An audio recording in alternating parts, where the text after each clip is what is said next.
Hi everyone, it's me Momsy. Welcome to very first episode of 21 Days Self-Love Evolution Challenge.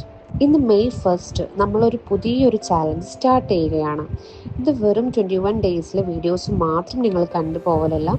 നമ്മൾ ഓരോ സെഷനിലും നിങ്ങൾക്ക് ഒരു awareness session, അതുപോലെ തന്നെ ടിപ്പ് കാര്യങ്ങൾ ഷെയർ ചെയ്യും.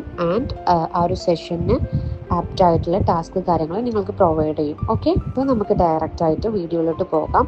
ഇന്ന് നമ്മൾ ഡിസ്കസ് ചെയ്യാൻ വേണ്ടി പോകുന്നത് ഏറ്റവും ബേസിക് ആയിട്ടുള്ള ഒരു കാര്യമാണ് നമ്മുടെ ലൈഫിൽ. നമ്മുടെ ഉള്ളിലെ സംസാരം, അവർ ഇൻറ്റേർണൽ ഡയലോഗ്. നിങ്ങളൊന്ന് ആലോചിച്ച് നോക്കൂ. ഡെയിലി ആയിരക്കണക്കിന് തോട്ട്സാണ് നമ്മളുടെ മൈൻഡിലൂടെ കടന്നു പോകുന്നത്. ഇതിൽ ഭൂരിഭാഗവും നമ്മൾ നമ്മളോട് തന്നെ നടത്തുന്ന സംസാരങ്ങളാണ്. നമ്മൾ മറ്റുള്ളവരോടൊക്കെ എത്ര കരുതലോടെയാണല്ലേ സംസാരിക്കാറുള്ളത്. അതായത് നമ്മളുടെ മക്കൾക്കൊരു തെറ്റ് പറ്റിയാലോ, അല്ലെങ്കിൽ നമ്മളുടെ ക്ലോസ് ആയിട്ടുള്ള ഒരാൾക്കൊരു തെറ്റ് പറ്റിയാലോ, നമ്മൾ അവരെ എപ്പോഴും കൈൻഡ് വേർഡ്സ് യൂസ് ചെയ്തിട്ടാണ് അവരോട് സംസാരിക്കാറുള്ളത്. അതായത് സാരമില്ല, പോട്ടെ, അടുത്ത പ്രാവശ്യം നമുക്ക് സെറ്റാക്കാം എന്നൊക്കെ പറഞ്ഞ് നമ്മൾ അവരെ ചേർത്ത് പിടിക്കും അല്ലേ. പക്ഷേ അതേ സെയിം മിസ്റ്റേക്ക് നമുക്ക് പറ്റിയാലോ, നമ്മളിൽ ആദ്യം വരുന്ന തോട്ട്സ് എന്തായിരിക്കും? എനിക്കൊന്നിനും ഒരു കഴിവില്ല, ഞാൻ എന്ത് ചെയ്താലും പരാജയമാണ് എന്നൊക്കെ ആയിരിക്കും. ഇങ്ങനെയുള്ള നെഗറ്റീവ് വേർഡ്സ് നമ്മളെ എത്രത്തോളം ബാഡ്ലി എഫക്റ്റ് ചെയ്യുന്നുണ്ടെന്ന് നിങ്ങൾ ചിന്തിച്ചിട്ടുണ്ടോ?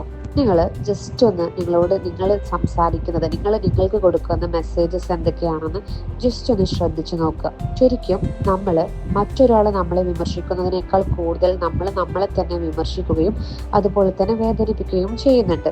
സോ ഈ ഒരു 21 ഡേയ്സ് ജേർണിയിൽ നമ്മൾ ആദ്യം മാറ്റേണ്ട ഒരു കാര്യം എന്ന് പറയുന്നത് നമ്മളെ തന്നെ തളർത്തുന്ന ഈ ഒരു ഇന്നർ ക്രിറ്റിക്കിനെയാണ്.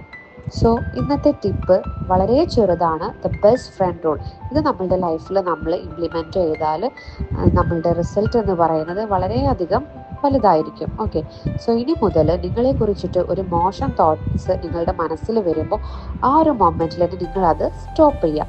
എന്നിട്ട് നിങ്ങൾ ചിന്തിക്കുക, ഇതേ ഒരു കാര്യം എൻ്റെ മക്കൾക്കോ അല്ലെങ്കിൽ എൻ്റെ ക്ലോസ് ആയിട്ടുള്ള ഒരു ഫ്രണ്ടിനോ അല്ലെങ്കിൽ ഞാൻ ഏറ്റവും കൂടുതൽ സ്നേഹിക്കുന്ന ഒരാൾക്കോ ഇങ്ങനെ പറ്റിപ്പോയാൽ ഞാൻ അവരോട് എന്താണ് പറയുക? ഉത്തരം ഇല്ല എന്നാണെങ്കിൽ അത് നിങ്ങളോടും പറയാനും പാടില്ല. ഓക്കെ, നിങ്ങളുടെ മനസ്സിന് കൊടുക്കുന്ന ഭക്ഷണം എന്ന് പറയുന്നത് നിങ്ങളുടെ തോട്ട്സ് ആണ്. അത് പോസിറ്റീവ് ആയിരിക്കാൻ നിങ്ങൾ എപ്പോഴും ശ്രദ്ധിക്കേണ്ടതുണ്ട്. ഓക്കെ, നിങ്ങളെ തന്നെ സ്നേഹിക്കുന്നില്ലെങ്കിൽ മറ്റുള്ളവർ നിങ്ങളെ സ്നേഹിക്കണമെന്ന് വാശി പിടിച്ചിട്ട് എന്ത് കാര്യമാണുള്ളത്? സോ ഇന്നത്തെ ഫസ്റ്റ് ഡേ ടാസ്ക് എന്ന് പറയുന്നത്, ഇപ്പോൾ തന്നെ നിങ്ങളൊരു പേപ്പർ എടുക്കുക. പേപ്പർ കയ്യിലില്ലാത്തവർ നിങ്ങളുടെ ഒരു ഫോണിൽ നോട്ട്സ് ഓപ്പൺ ചെയ്യുക. എന്നിട്ട് ടുഡേ ഈസ് ഡേ 1 എന്ന് കൊടുത്തിട്ട് താഴെ നിങ്ങളുടെ പേഴ്സണാലിറ്റിയിൽ നിങ്ങൾക്ക് ഇഷ്ടമുള്ള 3 കാര്യങ്ങൾ എഴുതുക. അത് ചിലപ്പോൾ നിങ്ങളുടെ ക്ഷമയായിരിക്കും, അല്ലെങ്കിൽ നിങ്ങളുടെ സ്മൈലായിരിക്കും, അല്ലെങ്കിൽ മറ്റുള്ളവരെ സഹായിക്കാനുള്ള നിങ്ങളുടെ നല്ല മനസ്സാകാം, അല്ലെങ്കിൽ എത്ര വലിയ പ്രയാസത്തിലും തളരാതെ മുന്നോട്ട് പോകുന്ന നിങ്ങളുടെ ആ ഒരു കരുത്താകാം. അതെന്തുമാകട്ടെ, I am proud of myself for എന്ന് തുടങ്ങുന്ന 3 സെൻറ്റൻസ് നിങ്ങൾ ആ ഒരു നോട്ട്ബുക്കിൽ എഴുതുക.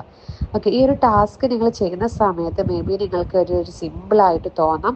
പക്ഷേ ഇത് ശരിക്കും നിങ്ങളുടെ സബ് കോൺഷ്യസ് മനസ്സിനോട് നിങ്ങൾ ചെയ്യുന്ന ഏറ്റവും വലിയ കാര്യമാണ്. എന്തിനാണെന്നറിയോ? നിങ്ങൾ ആരാണെന്ന് നിങ്ങളെ തന്നെ ഓർമ്മിപ്പിക്കുന്നതിനുള്ള ആദ്യ സ്റ്റെപ്പാണിത്. സോ ഡിയേഴ്സ്, എപ്പോഴും ഓർക്കുക, നിങ്ങളെ മനസ്സിലാക്കാൻ, നിങ്ങളെ ചേർത്ത് പിടിക്കാൻ നിങ്ങൾ തന്നെ നിങ്ങൾക്കുണ്ടാകണം എന്നുള്ളതാണ്. So be your own best friend. Thank you for being here. നാളെ നമുക്ക് വീണ്ടും പുതിയ ടോപ്പിക്കായിട്ട് കാണാം. That's all for today. Thanks for watching. Video ഇഷ്ടപ്പെട്ടാൽ നിങ്ങൾ ഈ ചാലഞ്ചിൽ ജോയിൻ ചെയ്തിട്ടുണ്ടെങ്കിൽ നമ്മളുടെ ചാനൽ സബ്സ്ക്രൈബ് ചെയ്യുക. അതുപോലെ തന്നെ നിങ്ങളുടെ ഫ്രണ്ട്സ് ആൻഡ് ഫാമിലിക്കൊക്കെ ഷെയർ ചെയ്ത് കൊടുക്കുക.